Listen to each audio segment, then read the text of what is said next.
Hi everyone, this is कोमल यादव। मैंने कल के क्लास में आप लोगों को पढ़ाया था सेल के बारे में और सेल थ्योरी और किस साइंटिस्ट ने सेल का डिस्कवर किया था और न्यूक्लियस का डिस्कवर किया था, हमने वो देखा था।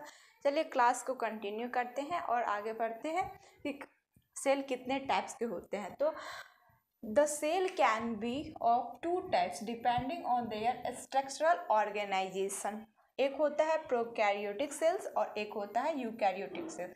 सेल कितने टाइप्स के होते हैं? दो टाइप्स के होते हैं। एक होता है प्रोकैरियोटिक सेल्स और एक होता है यूकैरियोटिक सेल। प्रो का मतलब होता है प्रीमिटिव और कैरियो का मतलब होता है न्यूक्लियस।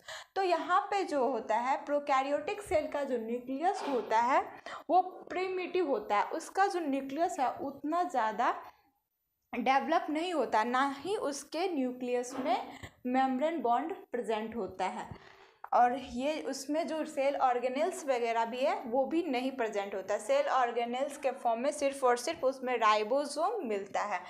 और यूकैरियोटिक सेल्स का जो न्यूक्लियस होता है वो बहुत ज़्यादा डेवलप होता है, उसमें सेल ऑर्गेनेल्स सब प्रेजेंट होते हैं। जैसे कि सेल ऑर्गेनेल्स के फॉर्म में माइटोकॉन्ड्रिया, क्लोरोप्लास्ट और ऐसे ही राइबोसोम, ये सभी इसमें प्रेजेंट होते हैं सेल ऑर्गेनेल्स के फॉर्म में। वो हम आगे के क्लास में कंटिन्यू करेंगे। तब तक के लिए हम प्रोकैरियोटिक सेल और यूकैरियोटिक सेल के बारे में पढ़ते हैं। तो which are well defined and well develop, ये जो इसके जो न्यूक्लियस होते हैं वो बहुत ज़्यादा डेवलप होते हैं और इसमें जो मेम्ब्रेन, इसके न्यूक्लियस में मेम्ब्रेन भी प्रेजेंट होता है।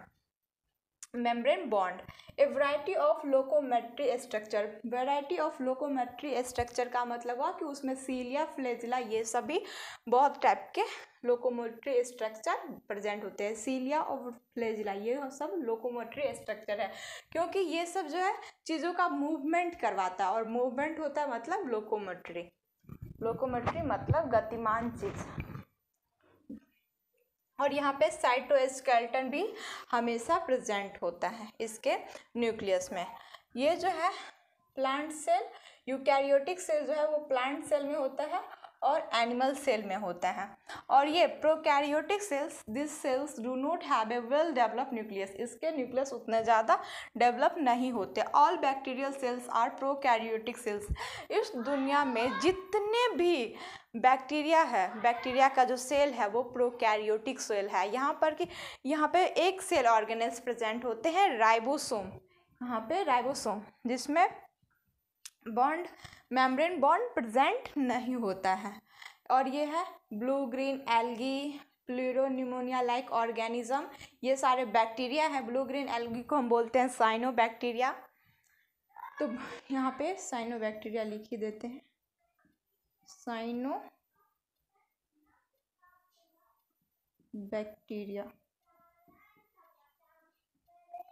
साइनोबैक्टीरिया प्लूरोनिमोनिया लाइक ऑर्गेनिज्म, जिसको हम शॉर्ट फॉर्म में PPLO भी बोलते हैं। और यहाँ पे राइबोसोम, इसमें भी मेम्ब्रेन बॉन्ड नहीं प्रेजेंट होता है, लेकिन ये प्रोकैरियोटिक सेल में ये प्रेजेंट होता है। यहाँ पे सेंट्रियोल एब्सेंट होता है और यहाँ पे सेंट्रियोल प्रेजेंट होता है। तो यूकैरियोटिक सेल में सेंट्रियोल प्रेजेंट होता है और प्रोकैरियोटिक सेल में सेंट्रियोल एब्सेंट होता है। और इसमें प्रोकैरियोटिक सेल में जो सेल डिवीज़न होता है वो फिजन या बडिंग के कारण होता है। फिजन मतलब किसी भी चीज़ के टूटने के कारण, विखंडन जिसको हम हिंदी में विखंडन भी बोलते हैं, और बडिंग या मुकुलन जैसे कि ईस्ट वगैरह, तो ये सब भी इसी फंजाई वगैरह यही सब इसी में आते हैं।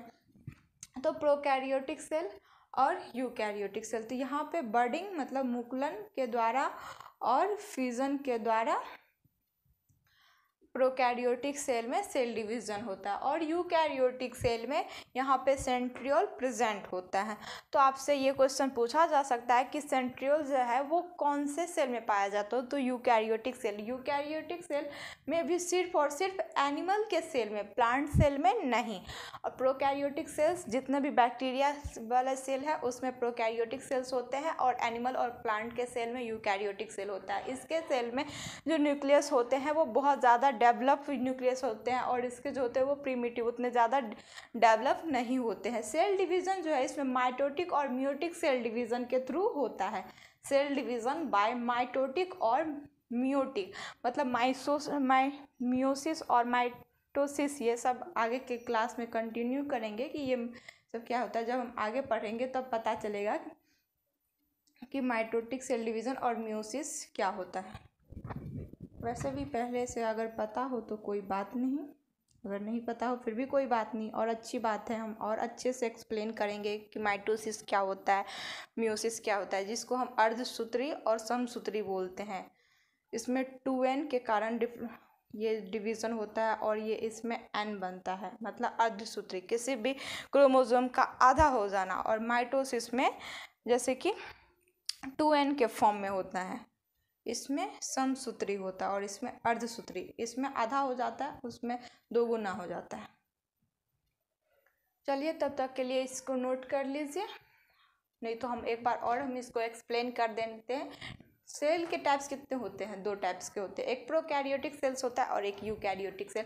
इसमें जो न्यूक्लियस होता है वो बहुत ज़्यादा डेवलप होता है, उसमें मतलब इसके जो सेल ऑर्गेनेल्स होते हैं इसमें प्रेजेंट होते हैं, इसमें डिफरेंट टाइप के लोकोमेट्री स्ट्रक्चर और साइटोस्केलेटन हमेशा प्रेजेंट होता है। ये जो होते हैं यूकैरियोटिक सेल वो प्लांट और एनिमल के सेल में होते हैं, इसमें सेंट्रियोल प्रेजेंट होता है सिर्फ और सिर्फ एनिमल सेल में, प्लांट सेल में नहीं। इसमें जो डिवीज़न होता है वो माइटोसिस और म्यूसिस के कारण होता है, और यहाँ पे प्रोकैरियोटिक सेल में उतने ज़्यादा डेवलप न्यूक्लियस नहीं होता। All bacterial cells are prokaryotic cell, और यहाँ पे blue green algae, pleuropneumonia like organism, centriole are absent, ये सारे बैक्टीरिया है जिसमें प्रोकैरियोटिक सेल्स होते हैं। सेंट्रियोल यहाँ पे अब्सेंट होता है, और ये cell division take place by fusion और बडिंग, यहाँ पे विखंडन और मुकुलन के द्वारा जो है इस प्रोकैरियोटिक सेल में सेल डिवीज़न होता है, जैसे कि जितने भी बैक्टीरियल सेल्स होते हैं उसमें। ठीक है, तब तक के लिए आप इसको नोट कर लें। हमने देखा था पिछले में सेल के टाइप्स, अब देखते हैं साइज क्या होते हैं, सेल के जो साइज है वो कैसे होते हैं। तो the size of the cells in living world is greatly variable. इस लिविंग वर्ल्ड में जो सेल का साइज होता है वो बहुत बड़ा वेरिएबल है, बहुत ज़्यादा वेरिएबल है, बहुत अलग अलग है। जैसे कि it depends on the function a cell has to perform. कोई भी सेल जिस हिसाब से जितना वर्क करता है उसका शेप उस पर डिपेंड करता है, उसका साइज जो है उस पर डिपेंड करता है। तो सेल का साइज जो है उसके वर्क पे डिपेंड करता है। जो सेल जितना यूज़ में लाया जाता है, जितना वर्क किया जाता है जिस सेल से, वो सेल उतना बड़ा होता है। The most of the cells are microscopic and the average size of a plant cells is 50 to 200 micrometer। मतलब ज़्यादातर सेल्स जो होते हैं वो माइक्रोस्कोपिक होते हैं, मतलब बहुत ज़्यादा छोटे होते हैं। And the average size of the plant cells का अगर हम एवरेज देखें, उसके प्लांट सेल के जो साइज का हम अगर एवरेज देखें तो वो 50 से 200 माइक्रोमीटर का होता है। The smallest cells known is mycoplasma. सबसे इस दुनिया में अगर सबसे छोटा सेल जो है वो है माइकोप्लाज्मा का, वो होता है 0.1 माइक्रोमीटर का। And the largest cell is egg of ostrich, और सबसे लंबा सेल जो होता है वो ऑस्ट्रिच का होता है। कौन सा ऑस्ट्रिच? मतलब शुतुरमुर्ग। उसका जो डायमीटर होता है वो 15 सेंटीमीटर का होता है। The longest cell in the human body is motor neuron. मतलब ह्यूमन बॉडी में जो सबसे बड़ा सेल है, वो जो सेल का जो साइज सबसे बड़ा है वो है मोटर न्यूरॉन का। न्यूरॉन मतलब नर्वस सिस्टम में जो न्यूरॉन होते हैं, नर्वस सिस्टम के जो सेल्स होते हैं उसको न्यूरॉन बोला जाता है। और उसमें भी होता है, एक होता है neuron. The longest cell in the human body is motor neuron. उसमें भी जो मोटर न्यूरॉन होता है उसका जो साइज है वो ह्यूमन बॉडी में सबसे ज़्यादा बड़ा होता है, वो होता है 1 मीटर का। तो पूछा जाएगा कि हमारे ह्यूमन बॉडी में सबसे ज़्यादा बड़ा सेल जो है वो किसका होता है? तो मोटर न्यूरॉन का। ह्यूमन बॉडी में सबसे बड़ा सेल किसका होता है? तो मोटर न्यूरॉन का। और यहाँ पर बोला जाएगा and largest cell is egg of ostrich. और अगर इस दुनिया में पूछा जाए तो मतलब होगा लार्जेस्ट लंबा सेल जो है वो है ऑस्ट्रिच का। और ह्यूमन बॉडी में पूछा जाए तो वो होता है मोटर न्यूरॉन, एक होता है सेंसरी न्यूरॉन और एक होता है मोटर न्यूरॉन। तो मोटर न्यूरॉन का जो साइज होता है वो सबसे ज़्यादा बड़ा होता है ह्यूमन बॉडी में, वो होता है 1 मीटर लॉन्ग। चलिए आप इसको तब तक के लिए नोट कर लीजिए, फिर बात करेंगे शेप ऑफ सेल। हमने साइज ऑफ सेल तो देख लिया था, अब शेप देखेंगे, मतलब सेल का जो है शेप कैसा होता है। शेप मतलब आकार। The shape of the cell is also variable and depends upon the function as well as internal and external pressure of the cell। मतलब यहाँ पे कहा जा रहा है कि जैसे कि हमने देखा था साइज भी डिफरेंट होता है, वैसे भी शेप भी डिफरेंट होते हैं। वो साइज और शेप जो है वो दोनों एक्सटर्नल और इंटरनल प्रेशर या एक्सटर्नल या इंटरनल वर्क जितना आप कर रहे हैं उस पर डिपेंड करता है कि सेल का साइज या शेप कैसा होगा। जो सेल ज़्यादा यूज़ में लाया जाता है, जिस पे ज़्यादा वर्क किया जाता है, उस सेल का जो साइज या शेप होता है वो ज़्यादा बड़ा होता है, और जिस सेल का साइज या शेप छोटा होता है वो कम यूज़ में लाया जाता है, जिसके कारण उसका साइज या शेप छोटा होता है।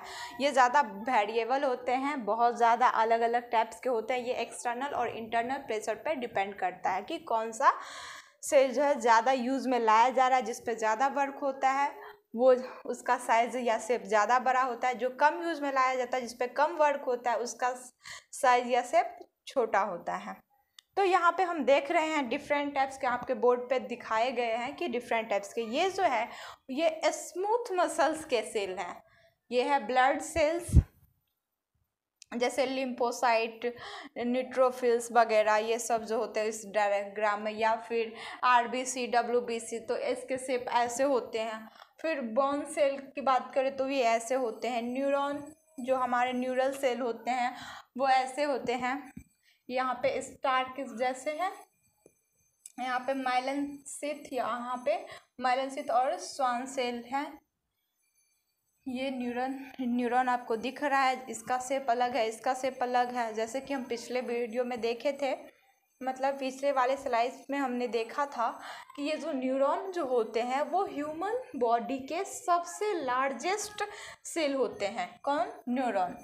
यहाँ पे ह्यूमन स्पर्म का जो सेल होता है इस टाइप का होता है, और ओवम जो अंडाणु जो होता है, ओवरी से जो एग निकलते हैं, ओवम जो होते हैं जहाँ से एग निकलता है, इसका शेप गोलाकार होता है। और इन एस्ट्रोमेटा का जो सेल होता है, जिसके कारण जो ट्रांसपीरेशन वगैरह होता है, तो उसका सेल जो है ऐसे होते हैं, ऐसे दिखते हैं।